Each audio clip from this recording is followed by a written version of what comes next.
अगर आप कोई भी सीएनजी गाड़ियां लेते हैं तो वो इसलिए ली जाती है कि आपको उन गाड़ियों में से अच्छी माइलेज मिलने लग जाए, और ऑटोमेटिक ट्रांसमिशन इसलिए लिया जाता है कि आपको चलाने में कंफर्ट रहे। अब इस टियागो सीएनजी के अंदर में आप लोग को ऑटोमेटिक ट्रांसमिशन मिल जाता है। अगर आप मैनुअल से ऑटोमेटिक ट्रांसमिशन की तरफ में शिफ्ट होते हैं तो 60 से 70 हज़ार रुपये सिर्फ आप लोग को एक्स्ट्रा देने पड़ते हैं। और इस गाड़ी में बेस वेरिएंट से लेकर सेकंड टॉप वेरिएंट तक सभी वेरिएंट में आप लोग को सीएनजी मिल जाएगी।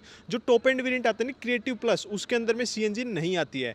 आज मैं इस गाड़ी का एक माइलेज टेस्ट करूंगा ऑटोमेटिक ट्रांसमिशन के अंदर में। इसके बेस वेरिएंट जो स्मार्ट वेरिएंट आते हैं ना, उसके अंदर में आप लोगों को सीएनजी में कोई ऑटोमेटिक ट्रांसमिशन नहीं मिलता है, पर उससे ऊपर सभी वेरिएंट के अंदर में प्योर प्लस या फिर क्रिएटिव, उनके अंदर में आप लोग को ऑटोमेटिक ट्रांसमिशन भी मिल जाता है। गाड़ी के अंदर में वैसे तो सीएनजी फुल ही थी, पर मैं इसको फिर से दोबारा से नोजल लगवा के यहाँ पे सीएनजी को फुल कराने लग रहा हूँ। और इसके अंदर में कोई ऑटो कट वाला सीन नहीं होता है, सिर्फ एक लाल बटन होता है, हरा बटन होता है, जिससे दबाओ चल जाएगी, रोको रुक जाएगी।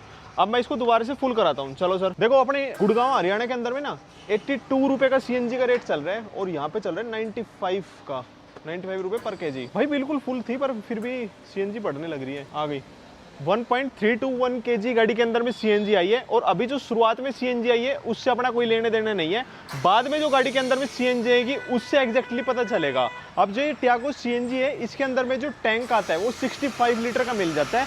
2 टैंक यहाँ पे कर दिए हैं। अगर आप सेगमेंट में गाड़ियों में देखोगे तो वहाँ पे भी 60 से 65 लीटर के टैंक आता है। तो 2 टैंक होने से ऐसा नहीं होगा कि गाड़ी के अंदर में सीएनजी के टैंक की कैपेसिटी कम हुई है, वो बिल्कुल एग्जैक्टली सेम है। पेट्रोल पंप के ऊपर में अपनी गाड़ी खड़ी हुई है, और मैंने अभी ना ट्रिप बी को भी यहाँ पे 0 कर लिया है, ट्रिप ए को मैंने 0 कर लिया है, और जो ओडोमीटर में रीडिंग आ रही है 550 किलोमीटर की आने लग रही है। और सीएनजी के अंदर मैंने गाड़ी डाल रखी है। और टाटा की भाई लेगेसी आप लोग को पता ही ये चीज़ है कि गाड़ियाँ डायरेक्ट सीएनजी के अंदर में स्टार्ट हो जाती है अगर इनका पेट्रोल खत्म हो जाता है। तो दूसरी गाड़ियाँ में जाती है, बट उनके अंदर में क्या करना पड़ता है कि जो सीएनजी का बटन है उसको आपको लॉन्ग प्रेस करके रखना पड़ता है, फिर क्या है वो डायरेक्टली सीएनजी में स्टार्ट होते हैं। बट इसके अंदर में ऐसे नहीं है, कोई बटन वटन नहीं है, सीधा डायरेक्टली सीएनजी में गाड़ी स्टार्ट हो जाती है। ये माइलेज टेस्ट मैं करूंगा सिटी और गांव वाले एरिया के अंदर में और हाईवे के ऊपर में। अब हाईवे के ऊपर मैं इस गाड़ी को बिल्कुल बढ़िया खींच के चलाऊंगा, ताकि जो माइलेज मैं आप लोग को निकाल के दूं ना, वो बिल्कुल एग्जैक्टली सेम आए। ऐसा नहीं हो कि कल को आप मेरे वीडियो देख के गाड़ी लेते हैं और आपको माइलेज कम मिले, तो वो चीज़ फिर गलत हो जाती है। तो इस वजह से मैं इस गाड़ी की बिल्कुल जो रगड़ के माइलेज आती है ना, भगाने के बाद में गांव शहर गलियों में चलाने के बाद में, वो वाली माइलेज निकाल के देंगे। गाड़ी के अंदर में हम 2 जने बैठे हुए हैं। बेंगलोर के अंदर में मैं गाड़ी चला रहा हूँ। बेंगलोर का ट्रैफिक तो भाई आप लोग को पता ही है, और टेम्परेचर लगभग वो 30 से 35 डिग्री सेल्सियस का है। तो एसी भी अपना हमने चला रखा है, मतलब 3-4 की फैन स्पीड के ऊपर में चला रखा है। 5 किलोमीटर मैंने इसको बिल्कुल गांव वाले एरिया के अंदर में चलाया, जहाँ पे 10-20 की स्पीड रही है, और ब्रेकर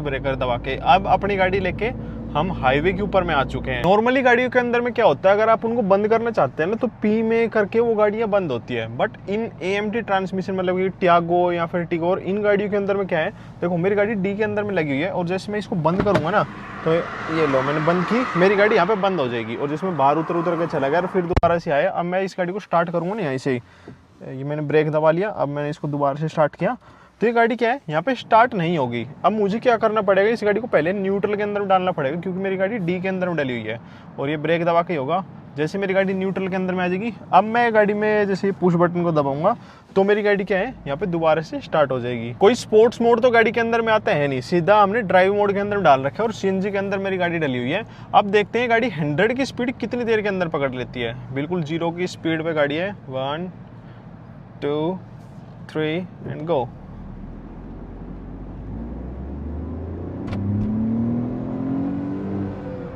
करीबन 5,500 पे जाके इस गाड़ी ने गियर चेंज किया है।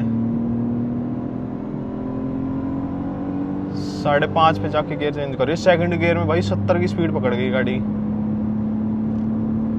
पहुंच जा 90, 97, 99 एंड 100 पहुंच गई अपनी गाड़ी 100 पर।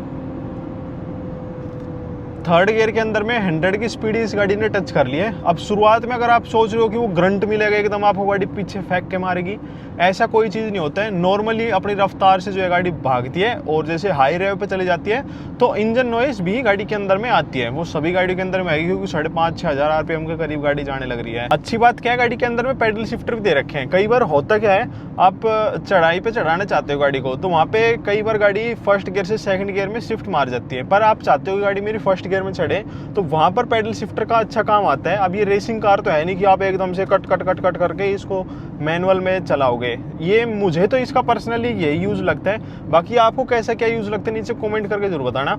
अभी देखो, जब मान लो इंजन आरपीएम और गाड़ी की स्पीड जब दोनों से मैच कर जाती है ना, तब आप गियर को अप एंड डाउन कर सकते हो। मान लो अभी देखो, गाड़ी की स्पीड मेरी 59 है, अब मैं चाहूँ तो यहाँ पे डाउन शिफ्ट भी कर सकता हूँ, मेरी गाड़ी डाउन शिफ्ट के अंदर में चली जाएगी, कोई दिक्कत नहीं आएगी। अगर मान लो मेरी गाड़ी की स्पीड यहाँ पे बहुत ही ज़्यादा कम आ जाती है, लेट से कि 30 की स्पीड आ गई, अब मान लो मैं इसके अंदर में अप शिफ्ट करना चाहता हूँ ना, तो अप शिफ्ट जो है यहाँ पे नहीं होगा, क्योंकि गियर शिफ्ट डिनाई आ जाएगा, क्योंकि जो आरपीएम है और जो गाड़ी की स्पीड है वो यहाँ पे मैच नहीं हो पा रही है। देखो मैनुअल में मैंने गाड़ी को सेकंड गियर के अंदर डाल दिया, मैं ज़्यादा ही एक्सेलरेशन देता हूँ तो ये गाड़ी क्या है, मैनुअल में आने के बाद भी अपने आप गियर चेंज कर लेती है, जैसे कि सभी ऑटोमेटिक ट्रांसमिशन के अंदर में होता है। जो लोग दिल्ली, मुंबई, बेंगलोर या फिर कहीं ट्रैफिक वाले एरिया के अंदर में रहते हैं ना, उन लोगों के लिए भाई गाड़ी बिल्कुल वरदान है। एक तो सीएनजी होगी, देखो एक पेट्रोल का प्राइस भाई दबा के बढ़ने लग रहा है, हरियाणा के अंदर में 102 रुपये पर लीटर चला गया, और सीएनजी का भी फिलहाल तो नहीं बढ़ा है, और वो शायद इतना ज़्यादा बढ़ेगा भी नहीं। तो वहाँ पे लोगों के लिए बिल्कुल ठीक रहेगी, सीएनजी भी आ गया और ऑटोमेटिक ट्रांसमिशन भी आ गया, माइलेज भी मिलेगी, भड़क भी नहीं रही आपके शरीर के ऊपर में ज़्यादा। गाड़ी के अंदर में 1.2 लीटर का 3 सिलेंडर वाला इंजन आता है। अगर आप इस गाड़ी को सीएनजी के अंदर में लेते हैं तो ये निकालती है 74 bhp और 96.5 Nm का टॉर्क। अगर आप इस गाड़ी को पेट्रोल के अंदर में चलाते हैं तो वहाँ पे गाड़ी निकालती है 84 bhp और 113 Nm का टॉर्क। देखो पेट्रोल और सीएनजी दोनों के अंदर में कोई सी भी गाड़ी हो, सभी के अंदर में चलाने में डिफरेंस आता है, और थोड़ा सा पिकअप विकअप का भी आपको फर्क पता चलता है इनके अंदर में। अब एक सवाल आता है आपके मन में कि हम इस गाड़ी को अगर हिल स्टेशन पर लेके जाते हैं या फिर हम हिल स्टेशन पर रहते हैं तो क्या हमें ये सीएनजी ऑटोमेटिक गाड़ी लेनी चाहिए या फिर नहीं लेनी चाहिए। एक सीधा सा जवाब देता हूँ आपको। ये देखो 12 सीसी गाड़ी 3 सिलेंडर है, छोटी गाड़ियाँ हैं ये। अगर आप इनके अंदर में 5 जने बैठा के ऐसे हिल स्टेशन वाले एरिया के अंदर में जाते हैं तो मुझे ऐसा लगता है कि ये गाड़ियाँ आपको अंडर पावर थोड़ी सी महसूस हो सकती है। और जैसे घाट्स वाट्स पे चलाते हैं तो 5 जने फुल लोड कर रखे हैं तो कहीं ना कहीं आपको ऐसा लगेगा कि गाड़ी को हाई रेव भी मुझे चलाना पड़ रहा है, क्योंकि इतनी पावर ये गाड़ी निकाल नहीं पा रही है। पर यूं भी नहीं हो रहा है कि भाई बहुत ही ज़्यादा आप लोग को अंडर पावर महसूस होगी, कहीं ना कहीं आपको जो रेव है गाड़ी की, जो आरपीएम है, उसको हाइयर साइड में रखना पड़ेगा। और ये बात नहीं है कि ये सीएनजी गाड़ी है, ऑटोमेटिक गाड़ी है, इस वजह से आपको करना पड़ेगा। ये छोटी गाड़ियाँ हैं, छोटे इंजन वाली गाड़ियाँ हैं, तो इन सभी गाड़ियों में यही वाली चीज़ रहती है। गाड़ी अभी 11.9 किलोमीटर यहाँ पे चल रही है और सीएनजी फिलहाल में तो फुल ही दिखा रही है। ना तो इसके अंदर में टच स्क्रीन में और ना इसके इंस्ट्रूमेंट क्लस्टर में धूप से कोई भी फर्क नहीं पड़ता है। बिल्कुल अच्छी विजिबिलिटी यहाँ पे आती है। साइड विंडो से, ओआरवीएम में से, या फिर आगे से, या फिर आईआरवीएम में से, हर एक जगह से काफ़ी अच्छा सा व्यू यहाँ पे आ जाता है। अगर आप इस गाड़ी को लेकर कहीं सदर बाजार वाले एरिया के अंदर में जाते हैं, कहीं भीड़ भाड़ में इस गाड़ी को चलाते हैं, फिर कोई लेडी ड्राइवर गाड़ी को चलाती है, तो उनको ये गाड़ी चलाने में बिल्कुल बढ़िया सी लगेगी। हर एक जगह से सबसे बढ़िया बात क्या है, विजिबिलिटी ज़्यादा अच्छी आ रही है। ऊपर से जो गाड़ी की सीट हाइट है सेगमेंट में सबसे ऊपर है, 626 mm की गाड़ी के अंदर में सीट हाइट मिल जाती है। ग्राउंड क्लियरेंस 170 mm का मिल जाता है, यानी कहीं टूटे फूटे में भी लेके जाते हैं तो ग्राउंड क्लियरेंस ठीक है अगर सेगमेंट वाइज देखते हैं तो। हाँ, अगर आप इनको कंपेयर करने लग जाओगे एसयूवी गाड़ियों से तो फिर हाँ आपको जरूर कम लगेगा। एसी का रेस्पॉन्स बिल्कुल बढ़िया यहाँ पे आ रखा है, सारे फिजिकल नॉब्स दे रखे हैं, हवा को मंदी तेज करते हैं तो ऊपर यहाँ स्क्रीन के अंदर में शो कर देता है। वॉल्यूम के लिए यहाँ पे बटन्स दे रखे हैं, तो हर एक चीज बिल्कुल बढ़िया दे रखी है, हर एक चीज रीच में है प्रॉपर। गाड़ी के अंदर में 4 स्पीकर आते हैं, तो आपको साउंड क्वालिटी और दिखाता हूँ इसे कैसे मिल जाती है। वैसे थोड़ा बहुत मैं आपको बता दूँ क्योंकि वीडियो में तो शायद हो सकता है कि समझ में नहीं आया आपको।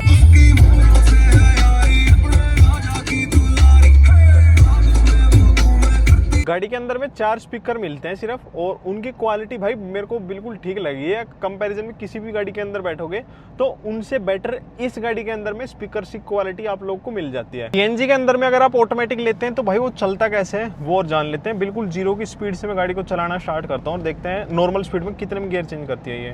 पहला करीबन 2500 RPM पे गाड़ी ने चेंज किया गियर।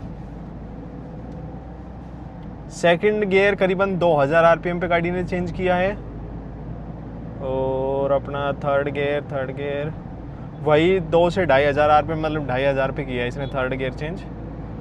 तो मोटा मोटा मैं लगा के चलता हूँ कि ये गाड़ी गियर चेंज 2000 RPM पे कर रही है।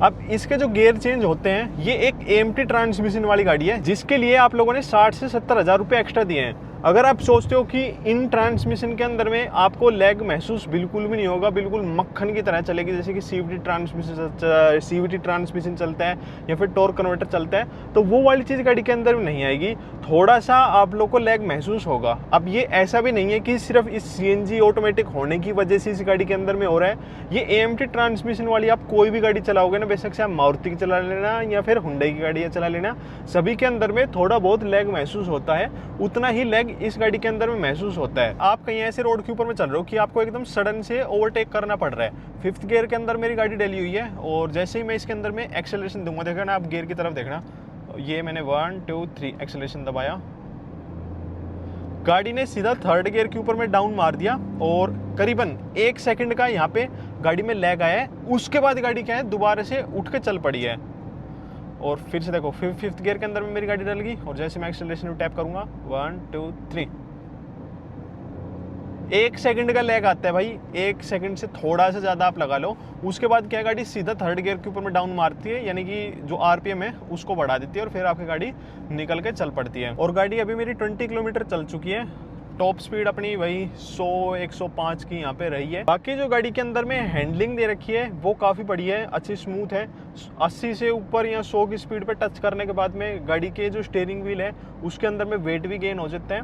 और जो ब्रेकिंग है, ब्रेकिंग का मुझे ऐसा सा महसूस हो रहा है कि वो थोड़ी सी जो पेडल है वो थोड़ा सा टाइट मुझे प्रेस करना पड़ रहा है, पर ओवरऑल जो गाड़ी की ब्रेकिंग है वो काफ़ी सही है। सस्पेंशन थोड़े से सॉफ्टर साइड के अंदर में दे रखे हैं। कहीं टाइल वाले रोड के ऊपर में आप इस गाड़ी को लेके जाते हैं तो बिल्कुल मतलब ग्लाइड करती हुई चली जाएगी, ऐसा कुछ महसूस नहीं होगा। इससे पहले मैंने ईवी गाड़ी चलाई थी, जो विंड नॉइस है उस गाड़ी के अंदर में ना मुझे थोड़ी सी ज़्यादा महसूस हो रही थी। अभी इस चीज़ के 2 रीज़न हो सकते हैं कि यहाँ पे इंजन की नॉइस एक्स्ट्रा एड ऑन हो गई तो जो विंड वाली नॉइस है वो इंजन वाली नॉइस उस चीज़ को दबा रही है। थोड़ी बहुत इंजन की नॉइस गाड़ी के कैबिन के अंदर में आती है, पर इतनी ज़्यादा भी वो नहीं आती है। यूँ है मतलब ठीक है, डिसेंट है वो। और विंड नॉइस भाई इस सीएनजी के अंदर में इतनी ज़्यादा नहीं आ रही है जितनी अपनी ईवी गाड़ी के अंदर में आती है। टायरों के अंदर में से कोई नॉइस नहीं आ रही है। गड्ढे में कहीं गाड़ी निकालते हो तो गाड़ी के कैबिन के अंदर में कोई भी आवाज़ें नहीं आती हैं। अगर आप कोई गाड़ी घर के लिए लेते हैं तो वो आपका परिवार में आपके यार दोस्त सब उस गाड़ी को चलाते हैं। तो अभी मैं क्या कर रहा हूँ, ड्राइवर को स्विच कर रहा हूँ, क्योंकि मेरा पंजा अलग तरीके से सेट है और जो तो कोई दूसरा बंदा गाड़ी को चलाएगा उसका पंजा अलग तरीके से सेट रहता है। मेरी गाड़ी जो फिलहाल में यहाँ पे चल चुकी है 25.7 किलोमीटर चली है। इस टियागो के अंदर में एक ये चीज़ मुझे और ज़्यादा अच्छी लगी है, जैसे अपनी पुरानी वाली टियागो से इस वाली टियागो के अंदर में देखोगे तो जो इसकी ये पैसेंजर वाली सीट है उससे ज़्यादा ऊंची है। डैशबोर्ड लेवल में दे रखा है, टच स्क्रीन बिल्कुल बढ़िया से दे रखी है और उसकी वजह से भी क्या हो रहा है कि आगे से विजिबिलिटी भाई काफ़ी ज़्यादा अच्छी आ रही है। मतलब एक अच्छा सा व्यू यहाँ पे आ रहा है। डैशबोर्ड से मैं ऊपर वाली पोजीशन के अंदर बैठा हूँ। अब जिन लोगों को थोड़ा सा क्लोस्ट्रोफोबिया फील होता है, जिन लोगों को थोड़ा चक्कर आते हैं, तो उन लोगों को इस गाड़ी के अंदर में काम आएंगे, क्योंकि आगे से एकदम अच्छा सा व्यू आ रहा है। साइड में भी क्या है, थोड़ी ऊपर वाली पोजीशन के अंदर में बैठे हुए हैं। जनरली जिन गाड़ियों के अंदर थोड़ा नीचे घुस के से बैठते हैं, डैशबोर्ड से नीचे घुस के बैठ गए या फिर इस साइड से नीचे घुस के बैठ गए, तो उनके अंदर में थोड़े से चक्कर ज़्यादा आते हैं। अब ये आप लोगों को नहीं आते तो आपको पता नहीं चलेगा, जिन लोगों को आते हैं वो इस चीज़ को बिल्कुल समझ जाएंगे। 5 किलोमीटर जो है मेरी गाड़ी चल चुकी है। अब हम इस गाड़ी को 100 और 110 इतनी स्पीड के ऊपर में भगाने लग रहे हैं, ताकि एक अच्छा सा पता चले। और 100 की स्पीड से जैसे ऊपर जाती है तो थोड़ी सी यहाँ से विंड नॉइस का मुझे महसूस हो रहा है, ज़्यादा नहीं पर हाँ थोड़ा बहुत महसूस होता है।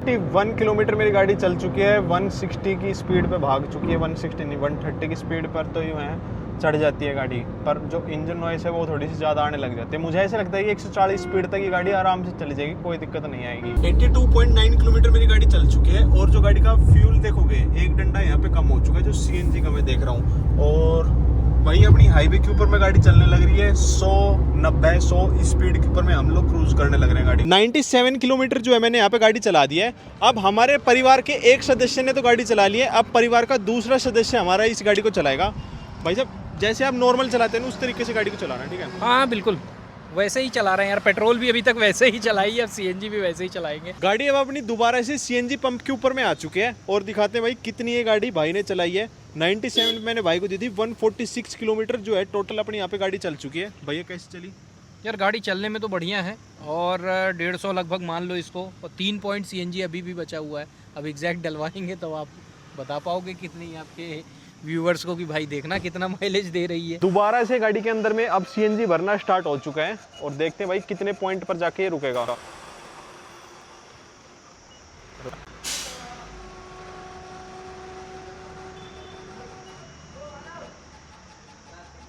4.1 kg जो है गाड़ी के अंदर में सीएनजी आई है। अभी देखो जो मैंने गाड़ी के अंदर में सीएनजी डलवाई है ना, वो 240 के प्रेशर के ऊपर में डलवाई है। अब आप लोग ऐसा मत सोचना कि यहाँ पर प्रेशर कम था तो गाड़ी के अंदर में सीएनजी कम आई है। प्रेशर पूरा था यहाँ पे 240 का, तो जो ये मैंने माइलेज आप लोग को दिखाई है ये बिल्कुल एग्जैक्ट आएगी। अब गाड़ी मेरी टोटल यहाँ पे चली थी 146 किलोमीटर और गाड़ी के अंदर में सीएनजी आई है 4.1 की। इस हिसाब से अगर आप देखोगे तो 35.6 का यहाँ पे माइलेज निकाल के दिया है। और आप ये सोच रहे हो ना कि प्रेशर मैंने आप लोग को दिखा दिया था, जिस पंप के ऊपर मैंने डलवाया था वो बस 240 का प्रेशर आ रहा है, तो सीएनजी भी गाड़ी के अंदर में कम नहीं आई है। पूरी ट्रिप आप लोगों ने देखी कि गाड़ी को मैंने 100 पे 110 पे भी चलाया और खूब हाई रेव पे मैंने इस गाड़ी को चलाया है। और 3 ड्राइवरों ने बदल के हमने इस गाड़ी को चलाया, सिटी ट्रैफिक हाईवे सब जगह पर गाड़ी को चलाया है। तो इस हिसाब से 35 का माइलेज भाई कोई बुरा माइलेज नहीं है। अगर आप थोड़ा सा प्लस माइनस भी लिख के चलते हैं तो ये 32 से 30 किलोमीटर पर केजी का माइलेज बिल्कुल आराम से निकाल के दे देगा। 32 का तो 30 का तो नहीं देगा, 30 से तो ज़्यादा ही आप लोग गाड़ी माइलेज निकाल के दे देगी। बाकी कैसी लगी आप लोग की वीडियो नीचे कमेंट करके जरूर बताना। जय श्री राम, जय बजरंगबली।